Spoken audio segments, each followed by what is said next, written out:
માસિક ધર્મની શક્તિ, સ્ત્રીના શરીરનું ચમત્કાર. ભક્તો, ધીરે ધીરે ધ્યાનથી સાંભળજો. આજે આપણે વાત કરવા જઈ રહ્યા છીએ એવી વાત પર જે વિષય પર સામાન્ય રીતે લોકો વાત કરવાનું ટાળે છે, પણ એમાં જ છે પરમ શક્તિનું રહસ્ય. એ છે માસિક ધર્મની શક્તિ.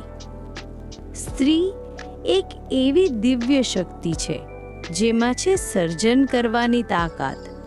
માસિક ધર્મ એ માત્ર શરીરનો ભાગ નથી, એ તો પ્રકૃતિની ચાલ છે, માતા શક્તિનો પ્રવાહ છે, જેમાં ધરણીને જીવંત રાખવાની શક્તિ સમાયેલ છે. ભક્તો, વિચાર કરો, જ્યારે એક સ્ત્રી માસિક ચક્રમાં હોય છે ત્યારે તેની અંદર પ્રકૃતિ સ્વયં કાર્યરત હોય છે. એને અશુદ્ધ ન ગણો, એ તો શુદ્ધ સર્જન શક્તિનો સમય છે.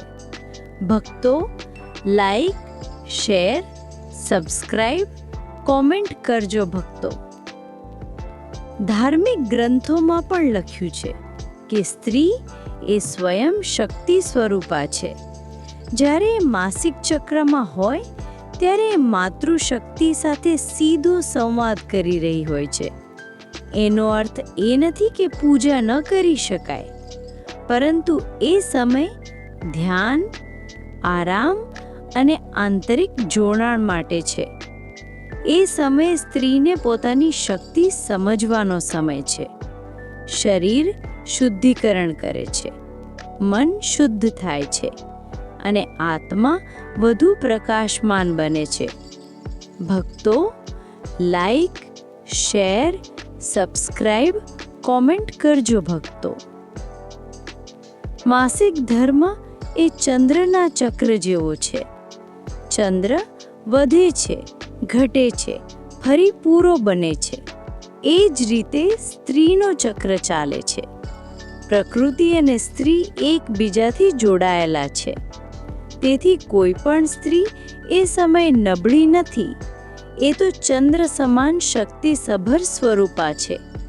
કેટલાય ઘરોમાં હજુ પણ માન્યતાઓ છે કે એ સમયે પૂજા ન કરવી, મંદિર ન જવું, રસોડામાં ન જવું. પણ ભક્તો, એ માન્યતાઓ ભયમાંથી ઉપજી છે, જ્ઞાનમાંથી નહીં. ભગવાને સ્ત્રીને માસિક ચક્ર આપ્યું છે, તો એ કદી અશુદ્ધ કેવી રીતે હોઈ શકે? ભક્તો, લાઈક, શેર, સબસ્ક્રાઇબ, કોમેન્ટ કરજો. ભક્તો, માસિક ધર્મના દિવસોમાં શરીર શુદ્ધિકરણ કરે છે, જેમાં શરીર જૂનો છોડે છે, નવું લે છે. આ પ્રક્રિયા એ જ તો તપ છે. સ્ત્રી એ સમયે ભગવાન જેવી સ્થિતિમાં હોય છે. એની અંદર પ્રકૃતિ કામ કરી રહી હોય છે.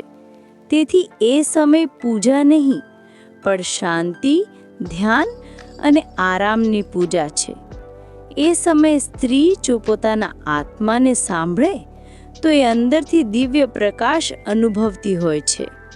ભક્તો, સ્ત્રી એ માતા છે, માતા એ શક્તિ છે અને માસિક ધર્મ એ એની શક્તિનું પ્રતિબિંબ છે.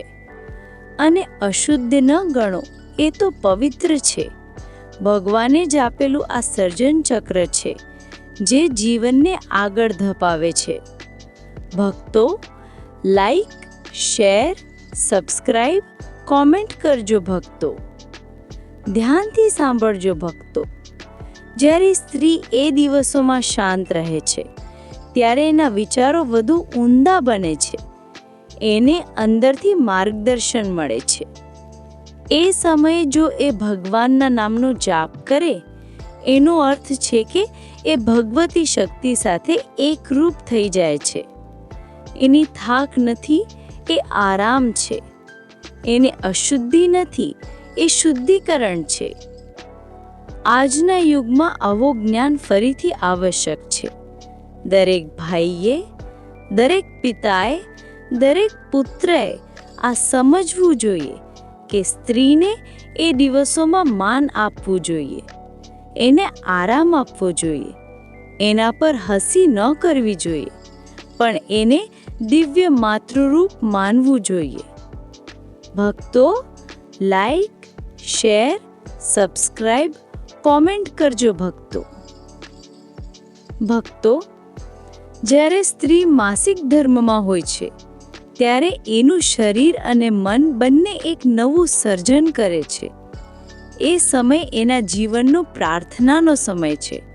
એની અંદર ભગવાનની લહેર ધીમે ધીમે વહી રહી હોય છે. એને સમજવા માટે આપણને પણ ધ્યાન અને શ્રદ્ધા રાખવી જોઈએ. જેવી રીતે ધરતી વરસાદ પછી નવી થાય છે, એવી રીતે સ્ત્રી દરેક ચક્ર પછી નવી બને છે. આથી આજથી આપણે સૌએ નક્કી કરવું છે કે કોઈ સ્ત્રીને એ સમય અશુદ્ધ ન ગણીએ.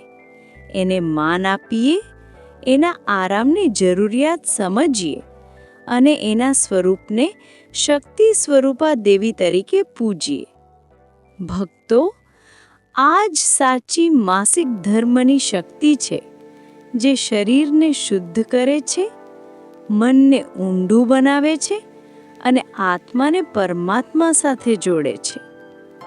આ પ્રવચનથી જો તમારું મન સ્પર્શાયું હોય તો માતા શક્તિના આશીર્વાદ રૂપે લાઈક, શેર, સબસ્ક્રાઇબ, કોમેન્ટ જરૂર કરજો ભક્તો. અંતિમ સંદેશ: સ્ત્રી એ શક્તિ છે. માસિક ધર્મ એ એની તપસ્યા છે અને તપસ્યા હંમેશા પવિત્ર હોય છે. આ વાત દરેક ઘરમાં, દરેક મનમાં જાગવી જોઈએ. જય માતાદી, જય ખૂંખાર મેલડીમાં, જય અખંડ ધારા ભક્તિ.